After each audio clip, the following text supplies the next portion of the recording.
Blame him, hey? How are you? At least I can throw you under the bus. That's just I'm used to it. It's fine. Yeah. You're under the bus. Yeah, good, thank you. Thank you for your patience, guys. We'll start with the broadcast section with no embargo, followed by an embargoed section for 10:30 p.m. tonight. No live tweeting during the broadcast section, and use the microphone provided. Michael.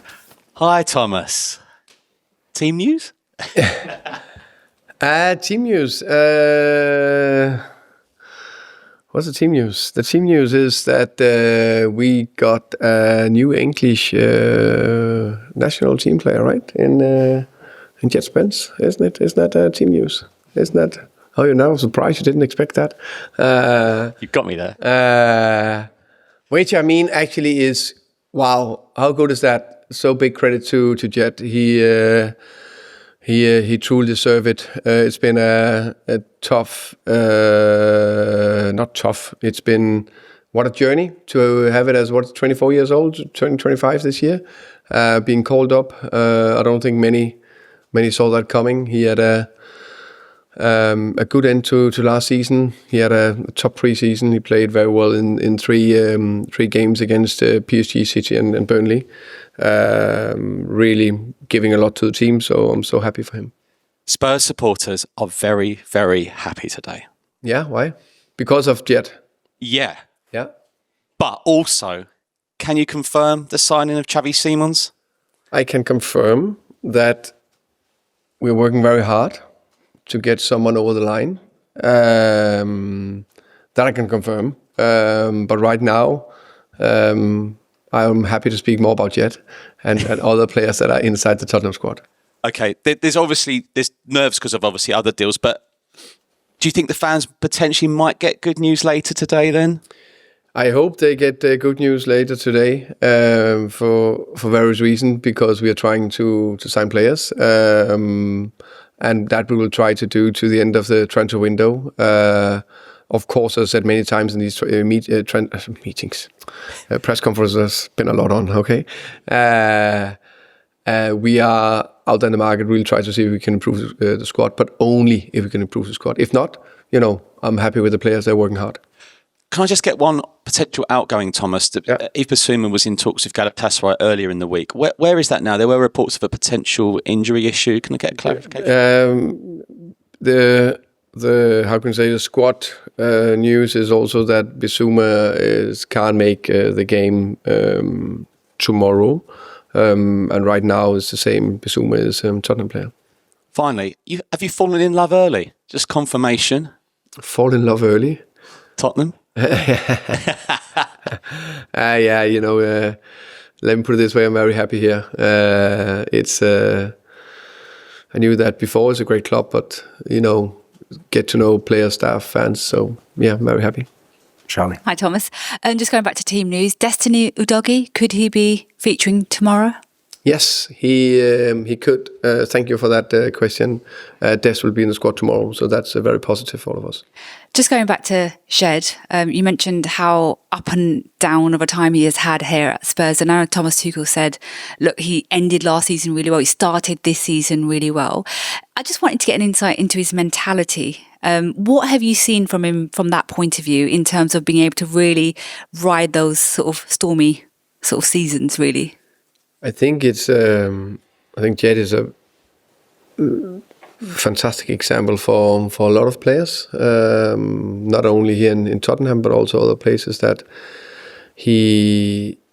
everything is possible if you are resilient, can get through the tough spells that is in football and life, and be very disciplined and keep going, training well, keep believing in your own abilities, keep going if it's on a very rainy day. I think that's big credit to him, and a great example. Those stories I think we should all appreciate and be happy for. João Palhinha has received a lot of praise, and rightly so, since returning back to the Premier League. I know you can't speak about who the club may reveal later on today as a new signing, but if you are to add an attacking midfield in particular to this squad, how highly would you rate your midfield options for this season? So you're talking about João? Yeah. So let me put it this way. I think we got a very good midfield. I like the 5 midfielders we have six we have. Sorry, in Archie, Lucas, Bissouma, Xiao, Rodri, and Pape. Very happy with them. No doubt we have the creativity in Madison and Kulusevski, which is out right now. So I think that's very transparent that they are out. So of course that's a skill set we need to find either in some other players like Kudusa, Wilson, or Matti. So I think the midfield is strong. And again, can we sign something that can improve the squad? We'll be happy. Thanks, Thomas. Ian. Hi, Thomas. How are you? I'm good, thank you. You told me a month ago when we had the very first press conference with you, the one certainty was that you were going to lose games. You haven't lost any games yet. You've won every single game you played. So does that show that your coaching skills are better than even you thought, or that maybe the squad was better than you thought when you joined? I think both the squad is fantastic and I'm fantastic, so I think that's very simple. No, we have a strong plan to try to win tomorrow again against Bournemouth. Got a big belief that we are capable of doing it. We're facing a very good team, and Iola have done a top job in his coaching staff. They just lost 4 of their back 5, including the keeper, for this season, and just continue producing good performances. I watched their game live against Liverpool. I watched it one more time over the last 2 days. They were very good. They could easily have got something out of that game against the champions. They play a very how can you say, not only direct, but they play very through the lines and behind you. So it's very difficult to defend and difficult to press them. Because they go over the top or behind us or against every team. So they're a really, really difficult team to play against. They had a fantastic season last year. So we need to show them huge respect. And we need to show huge respect in the defensive side of the game. Be very good in that aspect, because I'm convinced we will create something. But if we don't run and don't defend and don't show the respect, we'll have massive problems tomorrow against Bournemouth. So if we do that, come out with that energy and the positive feeling we have, then I'm very confident that we can win the game. But I'm very aware that we're going to a difficult task. There are some managers in the Premier League, I won't name them, who seem to be absolutely wedded to one system. I'm only playing this, regardless of what it is, and if they go over a cliff because of it, so be it. You seem to swap systems not only for games, but within games. How much is that your philosophy, and how much difficult is that for players? Because it doesn't seem that difficult at the moment. I think the big thing, I'm very clear on the principles we have in terms of how we want to play. So let's say high pressure, I'm big on the man-man. Let's say defending low, there's some zonal principles in defending the box, but also how we want to attack. There's also some clear principles there. But then I think you can tweak it a little bit with the systems. You can also tweak it in a system with different positions and different players in different positions. So that I'm very open about and aware. And with the coaching staff backing, we hopefully find good solutions. Finally, expectations. I mean, if you go into the international break having won 3 out of 3, certain Spurs fans will be very excited, and especially with the Champions League kicking off. And I'm interested in your thoughts on the draw on that as well. How do you manage expectations with the Premier League and the Champions League, which is going to be starting soon? That's a good question. But right now, I'm 100% focused on do our best to win tomorrow. And can we win? It'll be a fantastic start to a new season. Then a lot of the players, actually all of them, will go away and play for their countries and hopefully make their countries proud and their families. I'll take a break and then we're ready to kick on again, and then I'm definitely looking forward to what's happening after that. Ali. Hi there, Thomas. Speaking of international call-ups, Richarlison has been called up to the Brazil squad. How kind of pleased are you for him, of course, but also how important is it for Brazil to kind of keep the way you guys have been building him up nicely, fitness-wise? I think very happy for Richie. I think he's well deserved to start the season very strongly. Three strong games, 3 strong performances. Hopefully he can carry it into the game tomorrow. Of course, play for Brazil is big, and I think it's good they play. The more they play, the fitter they will get, and the stronger they will be. So I think that's positive. Just a couple of injuries I just want to check on, kind of maybe timelines if you can, for Bissouma being one of them, and also Radu Dragusin. When are you expecting him to be able to kind of join back in with things? I think Bissouma, one thing for sure, he's out for the next game, and then the specific timeline I'm a little bit in doubt of, because I don't think it'll be that long. Dragusin is on the way back, and he's been running for a while. I think he should join the team. Well, is it in a week time, 10 days time? I think that's the thing. So that's positive. But of course, it is ACL. I'm always a little bit more not worried, but just aware that it takes time. We've been out of football for 9 months. You need to get in. It's not enough to have a 6-week preseason. You need to take a little bit more time. But it's positive and some surprise and come back quick, of course.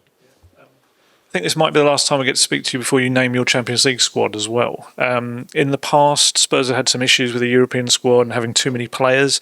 Have you got some kind of decisions on your hands over who might have to be left out if the current numbers stay the same? As I understand it, we still have a minor challenge there.